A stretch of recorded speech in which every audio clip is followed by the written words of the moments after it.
29 novembre 2023, l'eurodéputé et militante écologiste Michèle Rivasi décédait soudainement à Bruxelles à l'âge de 70 ans.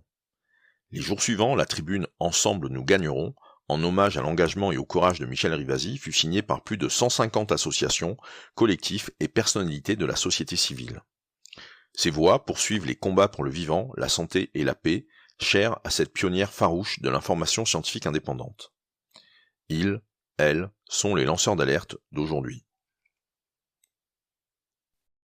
Aujourd'hui, sur Ensemble nous gagnerons, nous faisons connaissance avec Emmanuelle Béguineau, directrice du CNCT, le Comité national contre le tabagisme. Bienvenue sur Ensemble nous gagnerons, une série d'entretiens avec des lanceurs d'alerte, des personnalités, des associations en lien avec les combats politiques et citoyens de Michèle Rivasi. Avec nous aujourd'hui, Emmanuelle Béguineau, la directrice du CNCT, le Comité national contre le tabagisme. Emmanuelle, bonjour. Bonjour. Alors, je suis ravi qu'on puisse faire un point sur la question du tabac, puisque ça a l'air d'être quelque chose qui traîne depuis assez longtemps et certains historiens nous laissent même entendre que les questions du tabac ont été vraiment les pionniers de notions comme la fabrique du doute, de ce qui est de la désinformation scientifique et tout ça. C'est via le tabac que ça a un peu débuté, donc c'est un peu un des premiers grands lobbies, on pourrait dire. Alors, quel est le problème? Quels sont les enjeux et quelle a été la raison d'être du CNCT? Alors, les problèmes, ils sont multiples. Évidemment, les problèmes, c'est un problème sanitaire, d'abord, parce que le tabac tue de manière très précoce. Dans le monde, on est toujours à plus de 7 millions de morts prématurées à cause du tabagisme. Et en France, c'est 75 000 morts prématurées qui seraient évitables. Donc, ça reste un enjeu de santé publique majeur. On est sur des morts prématurées annuelles, faut bien le préciser. Annuelles, absolument, oui. C'est énorme, c'est par an, et non seulement il y a des morts, mais il y a aussi tous les malades. C'est des centaines de milliers de malades chaque année chroniques qui sont pris en charge du fait de leur tabagisme, donc, et pour lesquels finalement la qualité de vie est fortement impactée du fait de ce tabagisme. Donc oui. Encore une fois, vraiment cette dimension de problème sanitaire est essentielle. Mais à côté de ça, c'est vrai que la question du tabac, c'est un problème sociétal, parce qu'il y a également beaucoup d'autres dimensions de dégâts induits par ces produits qui ne servent à rien. Économiquement, ça n'a aucune utilité, le tabac. Ça part en fumée. Oui, absolument. Mais en revanche, ça présente beaucoup de conséquences dommageables, en particulier pour l'environnement. C'est une connaissance qui commence vraiment à émerger par rapport à l'impact négatif du tabac sur l'environnement. Et finalement, c'est vrai de la production jusqu'à la question des déchets, puisque finalement la production, ça renvoie à l'usage massif de pesticides, puisque la plante de tabac est très fragile, mais ça renvoie également à toute la problématique des déchets dont je parlais, puisque on est sur des milliards de mégots qui sont jetés annuellement, et c'est des déchets toxiques, en particulier c'est des déchets plastiques, avec tout l'enjeu derrière des mesures qu'on porte, par exemple pour l'interdiction du filtre. On aura certainement l'occasion de revenir dessus. Mais voilà, problème environnemental. C'est aussi un problème, je dirais, social, parce que de plus en plus, le tabagisme, c'est un marqueur social. C'est-à-dire que ça va encore aggraver davantage les inégalités en matière de santé, puisqu'on se rend compte que les gens qui fument, en proportion, ce sont beaucoup plus des gens qui sont déjà dans des situations précaires. Donc cette dimension, elle est vraiment aussi à prendre en compte. Et je dirais aussi que fondamentalement, c'est un sujet, le tabac, qui nous amène à nous interroger sur la question de la gouvernance, sur l'enjeu des décisions, puisqu'on voit bien qu'on est confronté à un lobby, quelques entreprises qui vont essayer d'imposer finalement leurs intérêts par rapport à la santé des populations. Et comment est-ce que les pays, sur un plan démocratique, sur le plan aussi de la discussion au niveau international, peuvent arriver à adopter des mesures pour protéger leur population. Donc c'est vraiment des enjeux multiples. Voilà, donc pour un petit peu reformuler ou retenir ce que vous avez pu nous partager dans cette longue liste d'impacts du tabac, on a le plus connu et le plus évident et d'une certaine manière, ça paraît être le plus coûteux en tout cas dans nos pays, c'est l'aspect sanitaire. Rappelons que de mémoire, c'est la première cause de cancer évitable, le tabac, et qu'il est un facteur direct de plusieurs types de cancers qui sont les cancers les plus nombreux par an. Hein. Il y a quelque chose de cet ordre-là par rapport à ça. On a, vous le disiez, l'aspect environnemental. Depuis une dizaine d'années, ça commence à être assez bien documenté. Donc, impact pesticides, impact déforestation, impact sur la qualité des sols. Enfin bon, il y a sur l'eau aussi, évidemment, bien sûr. Et le côté environnemental, ça inclut ce qu'on avait en tête, mais qui est celui de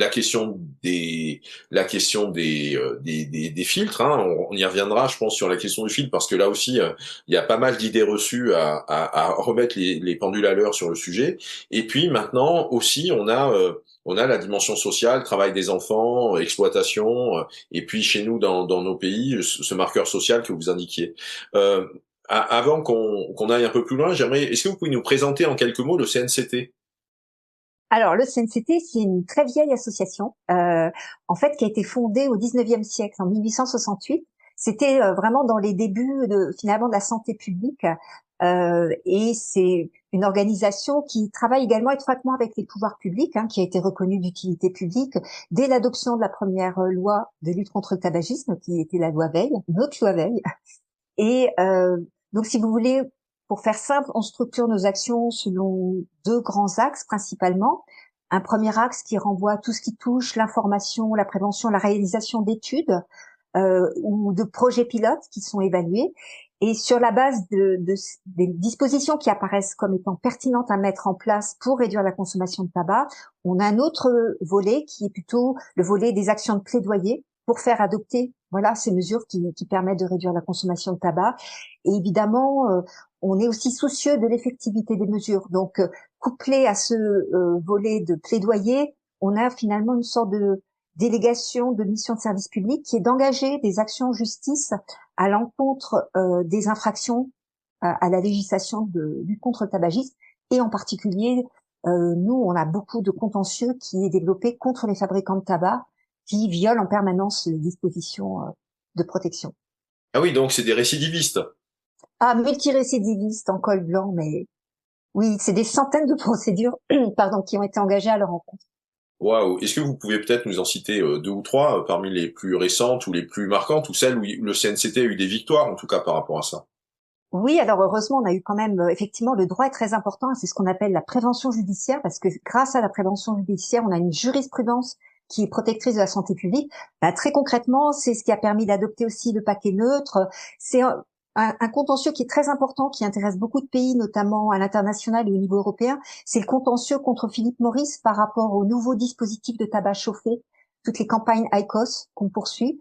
Et c'est une procédure qui a été engagée en 2017, qui aujourd'hui est toujours en cours parce qu'ils utilisent toutes les voies de recours, les QPC, pour empêcher en fait vraiment les décisions définitives. Pour le moment, on a gagné, mais c'est vraiment toujours à chaque fois des combats très rudes. Oui, c'est-à-dire que quand j'entends le mot recours, vous allez me confirmer si c'est le cas ou pas, c'est-à-dire que on gagne sur le tapis vert au niveau de la justice, mais les produits continuent à être commercialisés parce qu'il y a les recours qui sont en cours et qui font que le produit n'est toujours pas retiré du marché. Oui, et c'est en particulier ce qui se passe, par exemple, aussi au niveau des sachets de nicotine. En France, la législation sur la nicotine interdisait ces produits, mais en fait, ils sont dans une stratégie de fait accompli. Donc, ils ont mis ces produits sur le marché chez les buralistes, et même ils en font beaucoup de publicité. Et si vous voulez, on est dans le contentieux, mais évidemment, le problème, c'est que le temps des procédures est un temps long. Donc, souvent, ils profitent de cela pour développer leur marché. Alors pour les sachets de nicotine, on espère quand même que ça va être retiré du marché puisque la France a adopté une mesure forte dans le domaine, mais c'est typique de leur comportement. Waouh, d'accord. Ça donne envie effectivement qu'il y ait un peu d'expérimentation judiciaire pour que les choses aillent plus vite. Voilà. Que les dérogations elles marchent aussi dans ce sens-là, c'est ça que je veux dire. Oui. Alors c'est vrai que parfois on a aussi recours à des actions en urgence, des référés, donc ça permet aussi d'accélérer les processus, mais c'est pas forcément des procédures aisées, donc voilà, ça fait partie des actions en tous les cas à avoir à l'esprit. D'accord. Nous, on a fait connaissance, et j'ai eu l'occasion d'échanger avec vous lorsque je travaillais au Parlement européen aux côtés de Michel Rivasi, mais comment avez-vous fait connaissance avec Michel Rivasi, en travaillant sur quel dossier? Enfin, en tout cas, c'était à quelle occasion que vous avez pu commencer à travailler ensemble? Alors, j'ai eu la chance de rencontrer Michel Rivasi dans le cadre justement euh, de tout ce qui touchait les négociations pour réviser la directive européenne sur les produits du tabac. On avait une directive qui datait de 2001 et dans les années 2010, on voyait bien que cette directive nécessitait d'être révisée parce qu'il fallait s'ajuster à des nouvelles conditions. Et on a été d'emblée confronté quand même à un lobby très puissant des fabricants de tabac pour empêcher l'émergence de cette directive et empêcher l'issue de ces négociations. Et Michel Rivasi a vraiment été d'une constance dans son soutien pour appuyer les mesures protectrices de la santé publique. Et donc vraiment, elle a été d'un appui important, très très important. Oui, ça, c'était les années 2013-2015, hein, de C'est ça, mémoire. exactement. Et juste pour continuer peut-être sur ce fil européen, où on en est du projet de révision de la directive qui est sans cesse remise à l'élection d'après ou à la commission d'après. Eh bien, effectivement, on est toujours dans une situation vraiment de grand retard au niveau des institutions européennes et à nouveau de lobby massif déployé par les fabricants pour bloquer les révisions de ces directives parce que là encore, depuis 2014, la situation des marchés a profondément évolué. Vous voyez, par exemple, on a de nouveaux produits qui sont mis sur le marché.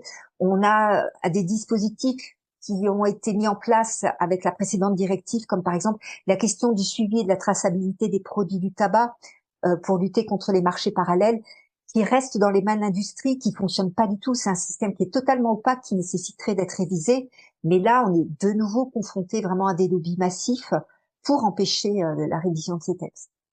Est-ce que peut-être vous pouvez expliquer pour les nuls, pour ceux qui connaissent pas cette histoire de surveillance de la traçabilité du marché parallèle du tabac, parce que moi j'ai bossé dessus pendant 2 ans, donc ou un peu plus, donc j'arrive à comprendre ce qu'il en était, mais c'est vrai qu'au début c'est pas qu'on comprend pas quel est le problème, c'est qu'on comprend pas quelle est la magouille. Vous voyez la nuance. Voilà.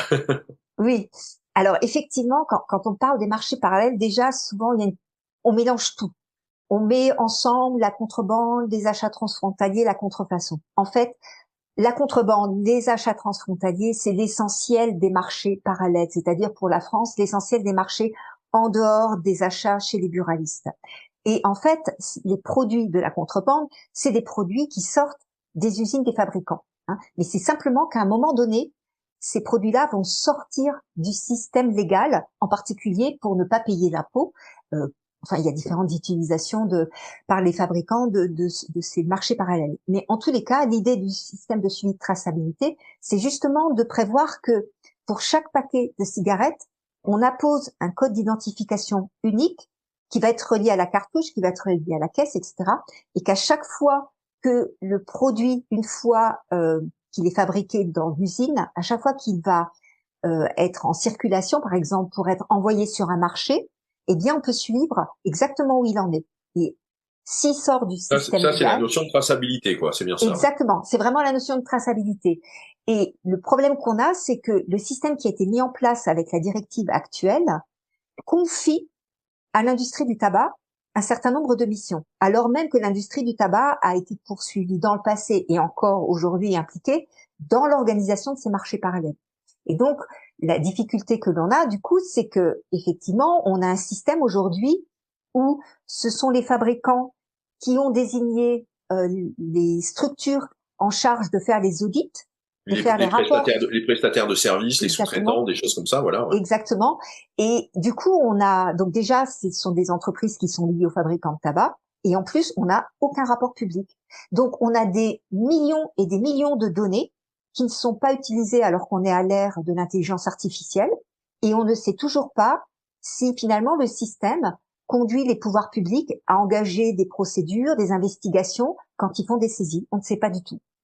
Et donc, ça se traduit très concrètement pour les pays comme la France par un manque à gagner fiscal, puisque les fabricants, par exemple, ils surapprovisionnent les marchés comme le Luxembourg, où ils savent que, en fait, une partie des fumeurs qui vivent à la frontière, les fumeurs français, vont aller s'approvisionner au Luxembourg. Et là, c'est un détournement complet du système de suivi de traçabilité, puisque normalement, on devra avoir un approvisionnement des marchés au regard de la réalité de la consommation, ce qui n'est pas Oui, le cas.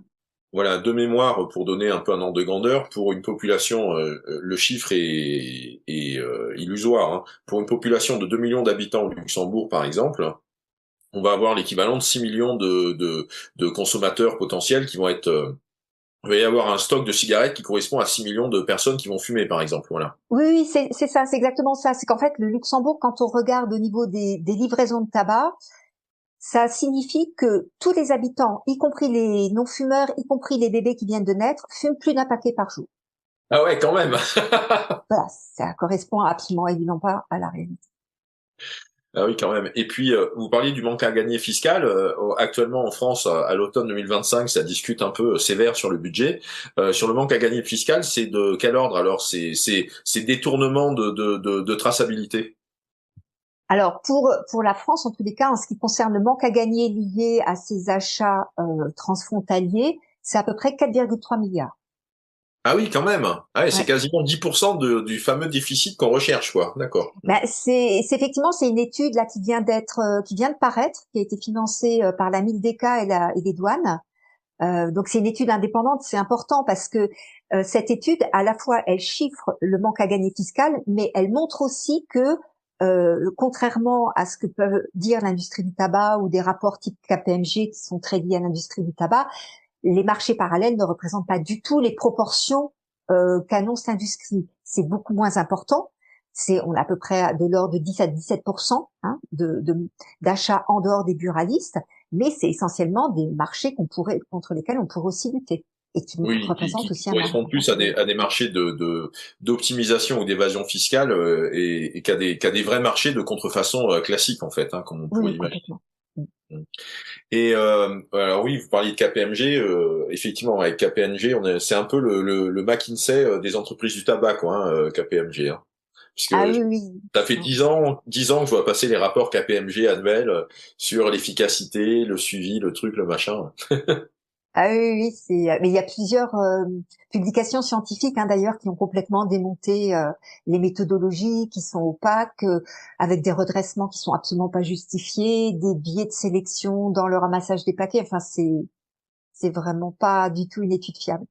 Oui, et vous parliez des données qui sont donc confidentielles, hein, au lieu qu'elles soient publiques, hein, et on peut même dire qu'on est sur de la donnée à deux vitesses, puisque ça permet en fait les données permettent aux fabricants de tabac, à Big Tobacco là, aux géants du tabac, d'avoir quasiment une vision en temps réel du marché et donc piloter leur marketing en fonction des usages, des consommations, des choses et ainsi de suite, alors que la finalité de traçabilité et la finalité d'argent public qui va avec, hein, de rentrée fiscale, elle, il y a personne qui peut vérifier l'information, quoi. Ah ben le fait est, c'est que le système aujourd'hui est complètement opaque et c'est bien pour ça qu'on veut absolument le réviser. Ça, c'est certain. D'accord. Oui, parce qu'en Alors, plus, c'est vrai que cette dimension, elle a, évidemment, on en a parlé, il y a un aspect fiscal qui est important, hein, parce que c'est quand même de l'argent qui peut être utilisé aussi pour soigner les gens, hein, très concrètement. Mais il y a aussi une dimension sanitaire qu'il faut pas oublier, c'est que par le développement de ce surapprovisionnement frontalier, ben, d'une certaine manière, ça atténue, ça affaiblit un peu l'efficacité de certaines mesures, comme par exemple les hausses de taxes pour les gens qui habitent à proximité des frontières. Même si les hausses de taxes demeurent efficaces, ben, c'est un petit peu moins efficace que quand vous habitez à 200 kilomètres de la frontière, où bien là, vous prenez effectivement d'emblée la hausse, vous pouvez l'endurer, et du coup, c'est beaucoup plus incitatif à l'arrêt du tabac. alors, ça, peut-être que je vais dire une bêtise, mais et le serpent de mer du prix unique du paquet de tabac européen ou de quelque chose en tout cas qui serait à peu près un prix unique, hein, là-dessus, ça en est où? C'est quelque chose qui a été envisagé, c'est quelque chose qui a été rapidement enterré, où ça en est là-dessus? Alors, ça renvoie à une autre directive qui également fait l'objet d'un lobby absolument monstrueux de la part des fabricants, qui est la directive sur les taxes, et une directive qui est encore plus ancienne, hein, puisqu'elle remonte à 2011, donc qui nécessiterait absolument effectivement d'être révisée. Et alors, il y a tout un travail qui avait été fait en particulier par la société civile, par des économistes, pour effectivement s'inscrire dans une démarche où à moins, on ne serait pas sur un prix unique parce qu'il y a des disparités effectivement de pouvoir d'achat quand même au niveau de l'Union européenne entre les États membres. Néanmoins, l'idée c'était quand même déjà d'avoir un prix moyen pondéré qui permette effectivement de réduire les écarts de niveau de fiscalité entre les régions. Donc là, nous, on pousse beaucoup pour aussi pour qu'il y ait la révision de cette directive et que ces nouvelles dispositions soient prises en compte et qu'on ait à l'esprit, quand on prend en compte la révision de cette directive, des objectifs de santé publique. L'Europe s'est engagée pour une Europe sans tabac avec un objectif très clair aussi de réduction de la consommation de tabac. Il faut absolument que les objectifs de cette directive sur les taxes intègrent ces objectifs de santé publique, puisqu'on sait que la fiscalité, c'est quand même la mesure la plus efficace pour réduire la consommation et dissuader les jeunes de commencer à fumer. Alors, là, il y a la fameuse question qui arrive maintenant, qui sont, bon, on a abordé certains sujets chauds, certains dossiers en cours, mais par rapport à tous ces enjeux, quelles sont les priorités ou l'actualité, en tout cas, les sujets chauds du moment là. On sort d'une période qui s'appelle le mois sans tabac. Le CNCT a communiqué sur la consommation des jeunes. C'est quoi pour vous, disons par exemple en France, les priorités aujourd'hui? C'est la cigarette électronique, c'est le tabac chauffé. C'est quoi les axes ou ce qui vous paraît être le plus urgent? Alors, j'aurais tendance à dire que ce qui est valable en France est généralement valable dans les autres pays parce qu'on est toujours confronté au fait que l'industrie du tabac définit des stratégies à l'échelle internationale. Il va seulement les ajuster en fonction des contextes locaux. Mais les difficultés, les problèmes que rencontre la France par rapport à ce sujet-là, souvent sont les mêmes qu'on rencontre dans d'autres pays. Donc, parmi les sujets vraiment très importants, je dirais que si on pouvait régler la question de la protection des politiques publiques par rapport à cette ingérence de l'industrie du tabac, d'une certaine manière, on avancerait beaucoup plus vite. On a quand même, comme on applique normalement le traité de l'OMS, la Convention 4 pour la lutte anti-tabac, qui est le seul traité existant en matière de santé publique. C'est un traité qui a été ratifié par la France, mais également par l'Union européenne et l'ensemble des États membres. Et ce traité, il prévoit une disposition qui est vraiment unique et très importante pour lutter contre les lobbies, qui est de protéger les politiques publiques contre cette interférence de l'industrie du tabac. Et il y a des dimensions très concrètes qui ont été développées pour préciser comment protéger ces politiques publiques en termes de gestion des conflits d'intérêts, en termes de limitation des relations à ce qui est strictement nécessaire, en termes d'obligation de transparence aussi de la part des fabricants dans leurs activités, etc., etc.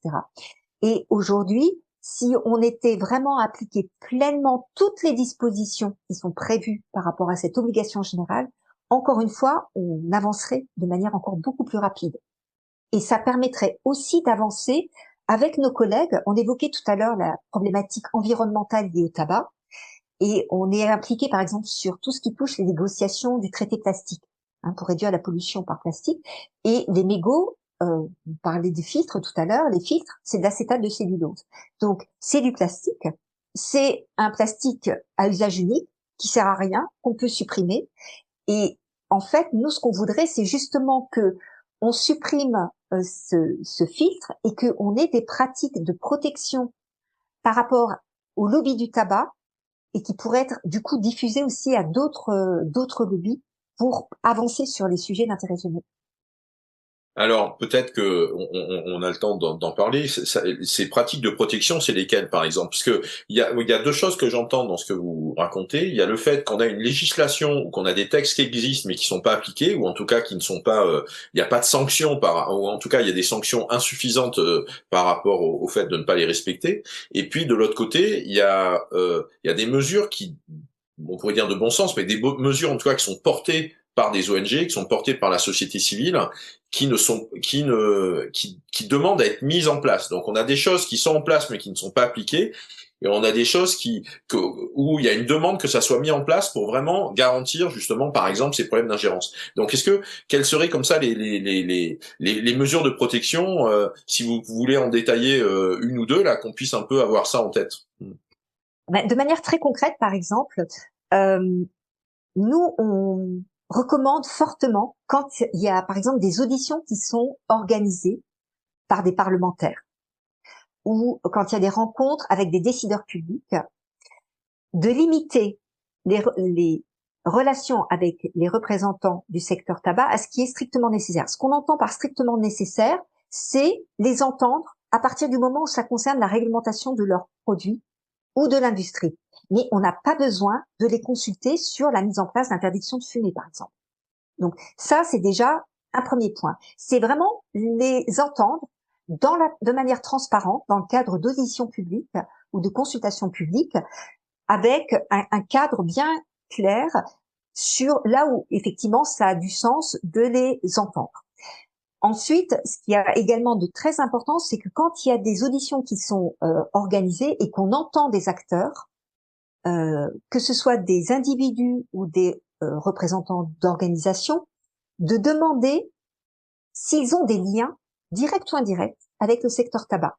Parce que on est confronté quand même aujourd'hui au fait qu'on peut avoir des scientifiques qui sont payés par les fabricants de tabac, qui ne le disent pas, et qui vont avoir un message qui va aller dans le sens de l'intérêt des fabricants et pas forcément dans le sens de l'intérêt général. Donc cette question de la transparence sur les conflits d'intérêts, elle est absolument essentielle. Je vous donne un exemple, par exemple, concernant les produits du vapotage. Vous avez des scientifiques qui sont d'éminents spécialistes de la nicotine, mais qui sont financés par des industries liées à l'industrie du tabac et de la nicotine. Et ils ne mentionnent pas forcément le fait qu'ils sont payés par cette industrie. Et forcément, ça a une incidence sur la manière avec laquelle ils vont parler des produits du vapotage. Donc vraiment, cette question de transparence par rapport au conflit d'intérêts est essentielle. Et par ailleurs, ce que l'on constate aussi, c'est que quand il y a par exemple, des initiatives, des propositions de loi ou des amendements qui sont déposés par rapport au texte, nous, on voudrait qu'il y ait le sourcing de ces amendements, parce que beaucoup de ces amendements, on voit bien, c'est des copier-coller et souvent ils émanent en fait du secteur tabac. D'accord. Oui, alors c'est par rapport au conflit d'intérêts financiers que vous avez souligné. Enfin, il peut y avoir aussi des conflits d'intérêts académiques ou intellectuels, mais en tout cas, on va d'abord financier, c'est le plus flagrant, même quand il est indirect. Mais ça, c'est vrai que c'est très très bien documenté dans le secteur académique, ce qu'on appelle le biais de financement, et même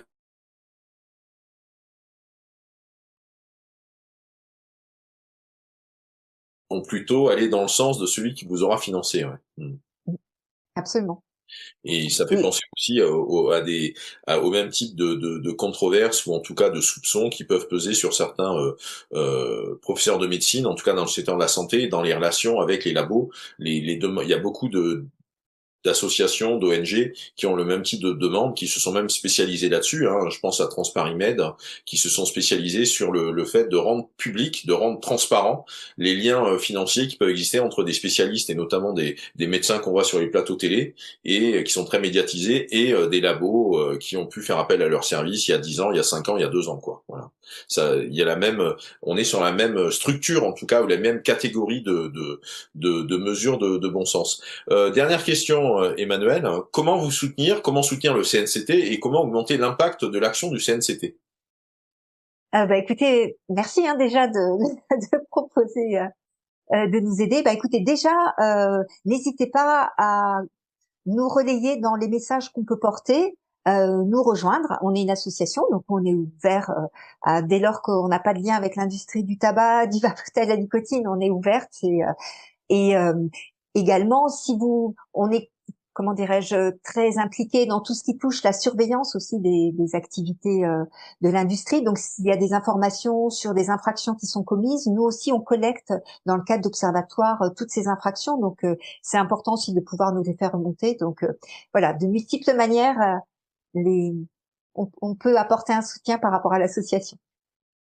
Merci beaucoup Emmanuel Béguineau, merci de ces explications et de cette introduction aux enjeux autour des questions de santé publique, mais aussi de compte public autour du tabac. Et donc, comme on dit en conclusion souvent de ces entretiens, ensemble nous gagnerons. Merci Emmanuel.